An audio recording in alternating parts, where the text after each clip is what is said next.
I'm Jason and I've been gambling for 6 years. I've won big and I've lost big. I want to quit gambling but don't know how, so I keep going even though it is draining me. Jason's story is a familiar one. He started gambling with friends at the casino for a fun night out, and that quickly devolved into an obsession. He started to gamble alone and at increasingly high stakes. Life has been an absolute roller coaster of huge wins and even bigger losses. Jason knows that he has a problem, but he doesn't know where to get help, so he keeps going. Until he makes some changes, this pattern is destined to repeat itself. I see a lot of myself in Jason's story, and for the longest time, I would keep gambling because I had no idea how to stop. Gambling had become my identity. It was what I did when I was happy, when I was sad. It was the first thing I looked at when I woke up, and the last thing I did before going to sleep. I knew that it was an issue, but it was so difficult for me to come to terms with the fact that I'd have to part with something that I not only loved, but truly defined who I was. My name is Rob, and I make content about self-improvement through the lens of someone who has a gambling addiction. If you want to quit gambling, or you need resources on life and the recovery process, well, you found the right channel. In this video, I'm going to be walking you through the 6 steps that will help you to navigate your journey and to live a happier and healthier life. Before I jump into that, I'd really appreciate it if you could hit that subscribe button, drop a like or a comment on this video, so that it'll get spread to more people by the YouTube powers that be, and more people can join the discussion on this important topic. The first step to stop gambling is the same as the first step in the Gamblers Anonymous booklet 12-step program. You have to admit that you have a problem.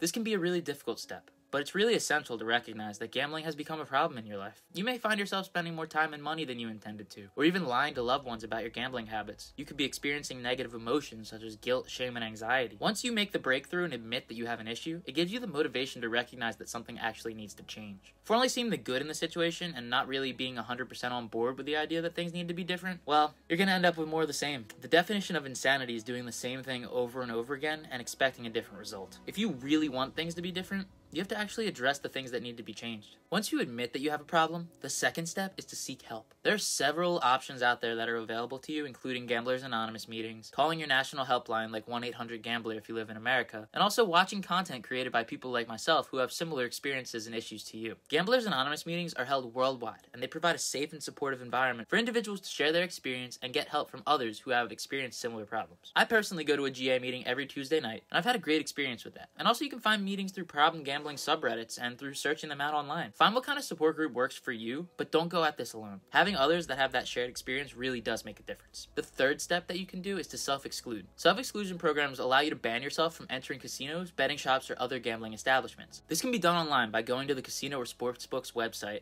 and going to their tab on responsible gambling. You can also fill out a form with your state's gambling association if you have one on their website and go through that process there. By adding these roadblocks in the way, you're making it harder for yourself to gamble. And by doing so, you're giving yourself a fighting chance to beat your addiction. When you stop gambling, each day that you're away from it, it fills up a fuel tank of strength for you to stay away for good. You need to make it as difficult as possible for yourself to continue on the bad habits. Next, the fourth step is developing a support network. This is essential in stopping gambling addiction. This can include friends and family who provide you with emotional support, as well as people from your meetings who you might speak to regularly outside of the meetings for support. You may also find it helpful to connect with others who have similar experiences through online forums and support groups like I mentioned before. The point is that having others in your corner, it gives you more ways to relieve the pressure that you're feeling as a gambling addict trying to quit, and you're not having to go at this alone anymore. It also gives you more people to be accountable to. By increasing the size of your circle, you're increasing your power over your addiction. Trying to solve everything at once or trying to solve everything yourself is rarely the right solution, and especially with an addiction. The only person that you're trying to battle against is yourself.